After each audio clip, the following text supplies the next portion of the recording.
And we are in line 7. The Lord is for me among those who help me. Therefore I shall see my desire on those who hate me. So the Lord is for me among those who help me. So you helping somebody out of a situation, God is right there. And you going through something and then God sends somebody to help you. That means God is working through that person. And so that sends it to Psalm 54:4. Excuse me. That says, behold, God is my helper. The Lord is with those who uphold my life. So the Lord is with those who sustain my soul. And clearly he is. Because, all good and perfect gifts come from God. And so when God sends someone, around you to help you, then that help comes from God. Because God is not going to leave you destitute. He's going to send somebody to help you. So it says in 7b, therefore I shall see my desire on those who hate me. And so what's that desire? Well, let's go to Psalm 59:10. That said, my merciful God shall come to meet me.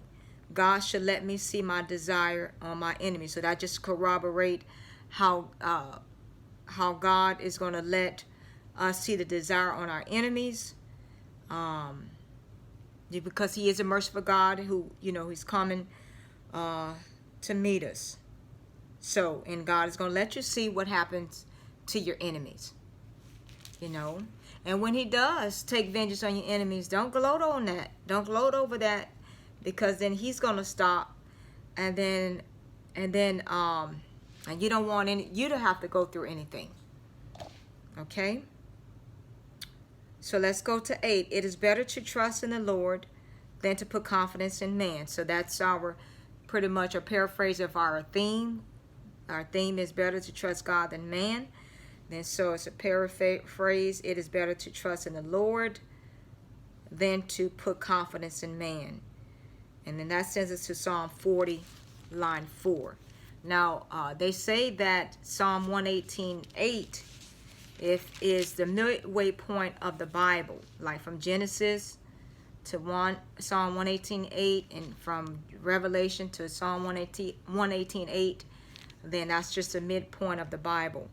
And then, and clearly I can see why.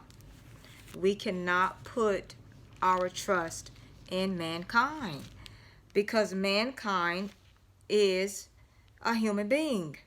They are not God. They're not going to be there for us. And so even though, some people won't just be there for you arbitrarily, but there are some people who wouldn't mind being there for you, but they just can't be there for you because of situation and circumstances that they're facing personally. And so that's why it's best to put our trust in God, because God is not going to ever leave us nor forsake us. And he will give us, he will meet our needs and give us the desires of our hearts. So blessed, and so Psalm 40, line 4 says, blessed is that man who makes the Lord his trust. So we're blessed when we make God our trust, and does not respect the proud, nor such as turn aside to lies. So blessed is that man who makes the Lord his trust, and does not respect the proud, nor such as turn aside to lies. So, that's that right there. And so going back to Psalm 118, it is better to trust in the Lord than to put confidence in man, or to confide in man. You cannot just tell folks everything, all your business and stuff like that, because they would use that against you. And then sometimes you confide in people and stuff like that, and they'll throw that stuff right back up in your face.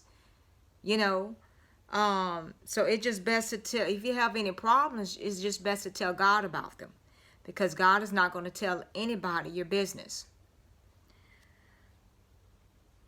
9, it is better to trust in the Lord than to put confidence in princes. So it's the same thing. A prince is a ruler.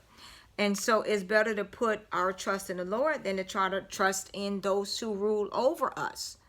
You can't put your trust in the president and in the prime minister and the king and the queen and all of that. Better put your trust in God. Can't put your trust in a preacher, a pastor. You can't.